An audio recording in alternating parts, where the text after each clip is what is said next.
Prawiri, ruang bicara santai yang membahas makna di balik budaya dan spiritual umat.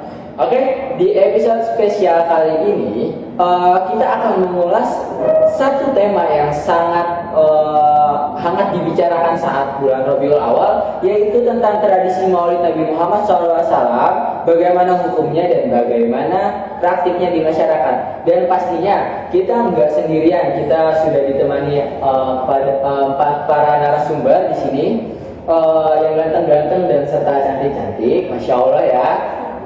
Kita sapa dulu. Halo Mas Rifki. Halo semuanya. Halo Mbak Nadia. Halo Mas Akmal. Halo semuanya. Halo Mbak Ines.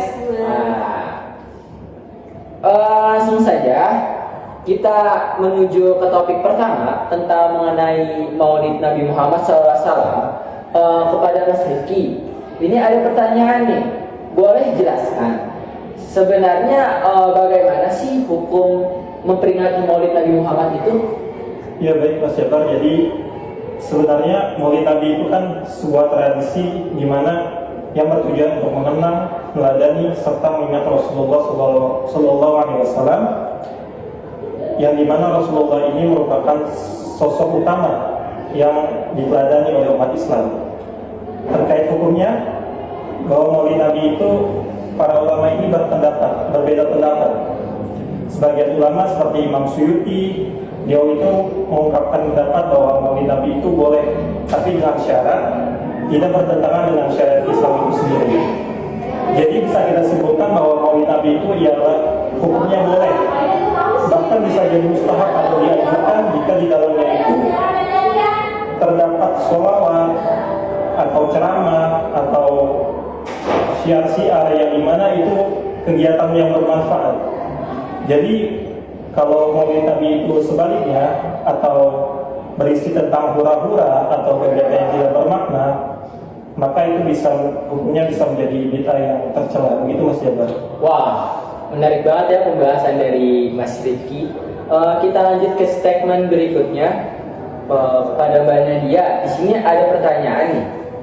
Secara sejarah, bagaimana sebenarnya kapan sih tradisi Maulid ini dilakukan? Awal mulanya banget itu tradisi Maulid itu ada pada sejak zamannya Abu Bakar nih, karena Abu Bakar itu sangat kangen dengan sosok Rasulullah gitu. Tetapi perayaannya pada zaman Abu Bakar itu sangat minim gitu, sangat sedikit orang, cuma mungkin beberapa orang yang merayakan. Jadi secara umum atau secara garis besar tradisi Maulid itu dikenal pada abad ke-12 pada masa dinasti Fatimiyah di Mesir. Nah, tradisi ini terus kesebarnya di wilayah seperti Turki, terus Syam, akhirnya masuk ke Nusantara. Di Indonesia itu sendiri, tradisi Maulid Nabi itu dikembangkan dan dibawa oleh para wali dan para ulama dengan cara pendekatan seperti syiar, terus seni gitu.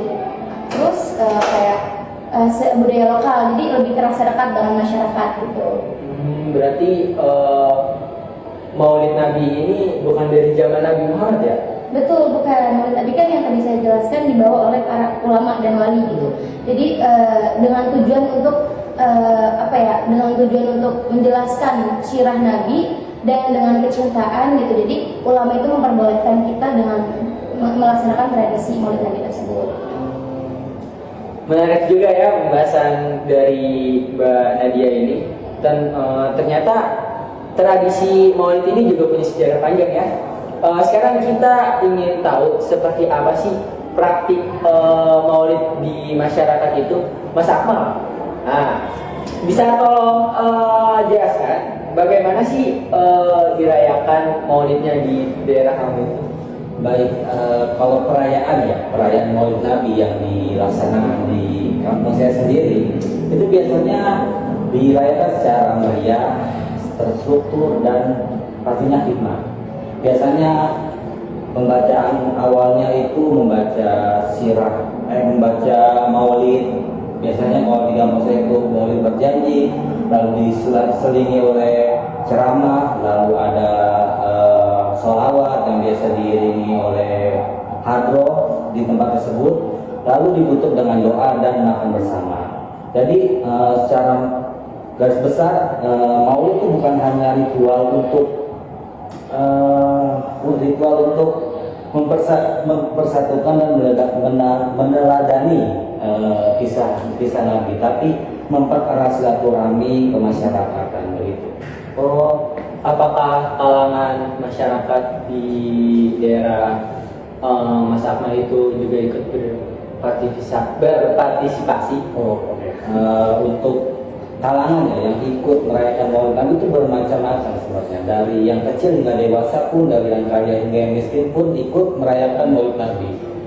Bukan hanya semata-mata untuk yang tadi saya bilang meneladani kisah-kisah Nabi, tapi juga untuk mempererat silaturahmi. Bahkan dari agama non-Muslim pun banyak yang ikut merayakan Maulid Nabi untuk mempererat toleransi yang sudah menjadi budaya di Indonesia ini. Begitu. Terima kasih Mas Akmal. Nah sekarang kita masuk ke sudut pandang generasi muda nih. Ines, nah menurut kamu bagaimana sih pandangan anak muda zaman sekarang terhadap peringatan Maulid ini? Kalau dari yang saya lihat, pada awalnya anak muda ini kurang peduli terhadap acara Maulid karena mereka ini menganggap hanya seremoni atau acara formal saja. Namun ketika mereka mengikuti acara Maulid yang dikemas dengan kreatif, mereka ini mau seperti di kampus menggunakan multimedia, membaca puisi, musik Islami, dan tausiah ringan tetapi menyentuh hati. Jadi kalau misalkan Maulid itu sendiri dikemas dengan cara yang relevan, anak muda tertarik untuk mengikutinya. Nah, menurut saya pribadi, Maulid ini bukan hanya sekedar acara atau tradisi saja, namun itu tuh momen untuk merenung, mengingat keteladanan Nabi dan untuk memperbaiki diri. Seperti itu. Wah, luar biasa ya obrolan kita pada sore hari ini. Ada sejarah, ada budaya, dan tentu juga ada cinta kita kepada Nabi Muhammad SAW. Masya Allah. Sebelum kita tutup, saya ingin memberikan kesempatan kepada para narasumber untuk menyampaikan closing statement, pesan singkat tapi bermakna tentang Nabi Muhammad, tentang Maulid Nabi. Langsung saja kita mulai dari Rifki. Ya, jadi Maulid Nabi itu ialah panggilan untuk meladani Rasulullah SAW, memperkuat iman serta memperbaiki diri dari hati. Kalau menurut saya Maulid Nabi itu tentang menjaga warisan sejarah dan tradisi Islam agar hidup kita itu lebih bijak dan bijaksana, lebih baik dan bijaksana. Baik, menurut saya Maulid Nabi bukan hanya ruang berkumpul, berbagi syiar, dan merawat harmoni sosial dalam bangunan iman.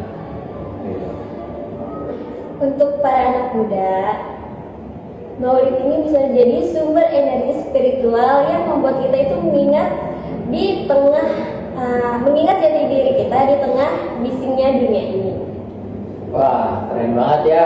4 sudut pandang, satu semangat mengenal Nabi lebih dekat dan meneladani beliau dalam kehidupan nyata. Semoga podcast pada sore hari ini bukan sekedar didengar, bukan cuma didengar, tapi juga dirasakan, karena Maulid bukan sekedar perayaan, tapi ajakan untuk mengenal cinta dan hakiki. Terima kasih telah bersama kami di podcast Warawiri. Sampai jumpa di episode selanjutnya. Wassalamualaikum warahmatullahi wabarakatuh. Waalaikumsalam.